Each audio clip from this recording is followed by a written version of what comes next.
Welcome to Bioworld now. Photosynthesis in higher plants के इस video में हम लोग डिस्कस करेंगे कि वो कौन कौन से फैक्टर्स हैं जो फोटोसिंथेसिस के रेट को अफेक्ट करते हैं। Factors affecting photosynthesis. फोटोसिंथेसिस के प्रोसेस को जो फैक्टर्स अफेक्ट करते हैं उन फैक्टर्स को दो भागों में डिवाइड किया जा सकता है। फर्स्ट है एक्सटर्नल फैक्टर्स और सेकेंड है इंटरनल फैक्टर्स। पहले हम लोग एक्सटर्नल फैक्टर्स के बारे में डिस्कस करेंगे। फर्स्ट एक्सटर्नल फैक्टर है लाइट, क्योंकि फोटोसिंथेसिस का लाइट रिएक्शन लाइट के प्रेजेंस में होता है, इसलिए लाइट एक मोस्ट इम्पॉर्टेंट फैक्टर है जो फोटोसिंथेसिस के प्रोसेस को अफेक्ट करता है। लाइट तीन डिफरेंट तरीके से फोटोसिंथेसिस के प्रोसेस को अफेक्ट करता है। First quality of light, second intensity of light और third duration of light. Quality of light का मतलब है कि लाइट के किस वेवलेंथ पर फोटोसिंथेसिस का रेट सबसे अधिक होता है। हम लोगों ने एब्जॉर्प्शन स्पेक्ट्रम और एक्शन स्पेक्ट्रम में पढ़ा था कि विजिबल स्पेक्ट्रम के रेड रीजन यानी 655 नैनोमीटर वेवलेंथ के लाइट पर और ब्लू रीजन यानी 440 नैनोमीटर वेवलेंथ के लाइट पर photosynthetic pigment mainly chlorophyll A और क्लोरोफिल बी सबसे अधिक लाइट एनर्जी एब्जॉर्ब करता है। यानी विजिबल स्पेक्ट्रम के रेड रीजन और ब्लू रीजन पर फोटोसिंथेसिस का रेट सबसे अधिक होता है। सेकेंड है intensity of light. Generally the rate of photosynthesis increased with the increase of light intensity, but very high light intensity inhibit rate of photosynthesis. Again, at low light intensity, rate of photosynthesis decreased due to closing of stomata. Generally, light intensity के बढ़ने पर photosynthesis का rate भी बढ़ जाता है, लेकिन अगर लाइट इंटेंसिटी बहुत अधिक हाई होगा तो फोटोसिंथेसिस का रेट कम हो जाएगा या फोटोसिंथेसिस का प्रोसेस रुक जाएगा, क्योंकि बहुत अधिक हाई लाइट इंटेंसिटी के कारण स्टोमेटा क्लोज हो जाता है। इसके अलावा अगर लाइट का इंटेंसिटी बहुत कम होगा तो भी फोटोसिंथेसिस का रेट कम हो जाता है, क्योंकि कम लाइट इंटेंसिटी के कारण स्टोमेटा क्लोज हो जाता है। थर्ड है duration of light. Generally rate of photosynthesis increased when plant exposed to light for longer period. Generally अगर प्लांट को लॉन्गर पीरियड के लिए लाइट में एक्सपोज किया जाएगा तो फोटोसिंथेसिस का रेट बढ़ जाता है। सेकेंड एक्सटर्नल फैक्टर है carbon dioxide concentration. Slight increase in concentration of carbon dioxide from its normal value of the atmosphere, rate of photosynthesis increases, but more carbon dioxide concentration reduces rate of photosynthesis. Atmosphere में carbon dioxide का जो normal value होता है उस normal value से carbon dioxide का concentration slight increase होने पर फोटोसिंथेसिस का रेट इंक्रीज हो जाता है। लेकिन अगर कार्बन डाइऑक्साइड का कंसंट्रेशन बहुत अधिक हाई होगा तो फोटोसिंथेसिस का रेट कम हो जाएगा, क्योंकि कार्बन डाइऑक्साइड का हाई कंसंट्रेशन प्लांट के लिए टॉक्सिक होता है। थर्ड एक्सटर्नल फैक्टर है oxygen concentration. Rate of photosynthesis decreases with the increase of oxygen concentration due to फोटोरेस्पिरेशन।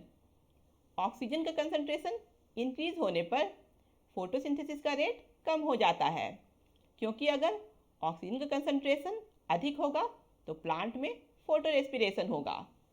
Photo respiration के प्रोसेस में प्लांट ऑक्सीजन फिक्स करता है और कार्बन डाइऑक्साइड के फॉर्म में 1 कार्बन एटम का लॉस होता है। यानी अगर ऑक्सीजन का कंसंट्रेशन हाई होगा तो प्लांट में कार्बन डाइऑक्साइड का फिक्सेशन नहीं होगा, और अगर प्लांट कार्बन डाइऑक्साइड को फिक्स नहीं करेगा तो फोटोसिंथेसिस का प्रोसेस नहीं होगा। इसलिए ऑक्सीजन कंसंट्रेशन अधिक होने पर प्लांट में फोटोसिंथेसिस का रेट कम हो जाता है। फोर्थ एक्सटर्नल फैक्टर है temperature. Rate of photosynthesis increases with slight increase in temperature, but at high temperature rate of photosynthesis decreases or stops at very high temperature due to closing of stomata. Temperature के slight increase होने पर photosynthesis का rate increase हो जाता है, लेकिन high temperature पर photosynthesis का रेट कम हो जाता है और बहुत अधिक हाई टेम्परेचर पर फोटोसिंथेसिस का प्रोसेस रुक जाता है, क्योंकि बहुत अधिक हाई टेम्परेचर पर स्टोमेटा क्लोज हो जाता है, जिसके कारण फोटोसिंथेसिस का प्रोसेस रुक जाता है। Again tropical plants require much higher temperature than temperate plant. Different types के प्लांट में डिफरेंट टेम्परेचर पर फोटोसिंथेसिस का रेट डिफरेंट होता है। जैसे ट्रॉपिकल प्लांट में फोटोसिंथेसिस के लिए टेम्परेट प्लांट से बहुत अधिक हाई टेम्परेचर की जरूरत होती है। फिफ्थ एक्सटर्नल फैक्टर है वाटर। वाटर भी फोटोसिंथेसिस के लिए इम्पॉर्टेंट फैक्टर है। If water content reduces in the leaves, the rate of photosynthesis also reduced due to closing of stomata. अगर लीव्स में वाटर का कंटेंट कम हो जाएगा तो फोटोसिंथेसिस का रेट भी कम हो जाएगा, क्योंकि लीव्स में वाटर कंटेंट कम होने पर स्टोमेटा क्लोज हो जाता है। नेक्स्ट है internal factors. First internal factor है chlorophyll content. The relationship between photosynthesis and chlorophyll content in the leaves can be determined by the help of photosynthetic number.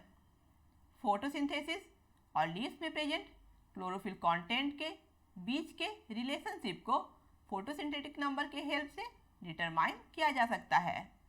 It is the number of carbon dioxide fixed per hour per gram of chlorophyll. Chlorophyll का 1 ग्राम 1 घंटा में जितना carbon dioxide fix करता है उसे photosynthetic number कहा जाता है। यानी प्लांट में क्लोरोफिल का कंटेंट फोटोसिंथेसिस के रेट को अफेक्ट करता है। सेकेंड इंटरनल फैक्टर है प्रोटोप्लाज्मिक फैक्टर्स।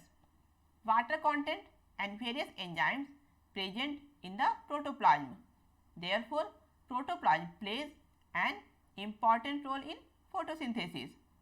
प्लांट सेल के प्रोटोप्लाज्म में वाटर और डिफरेंट तरह के एंजाइम्स प्रेजेंट रहते हैं, इसलिए प्रोटोप्लाज्म फोटोसिंथेसिस के प्रोसेस में इम्पॉर्टेंट रोल प्ले करता है।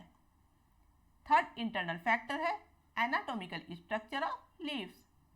Rate of photosynthesis also influenced by the size and structure of stomata, presence of non green mesophyll tissue, distribution of intercellular spaces.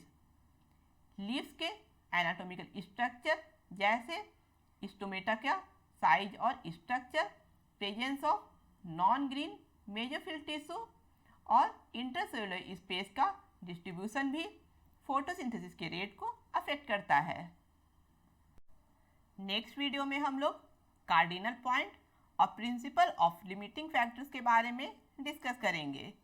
अगर आप लोगों को ये वीडियो पसंद आया है तो इसे लाइक करें, अपने फ्रेंड्स के साथ शेयर करें और मेरे चैनल को सब्सक्राइब करें।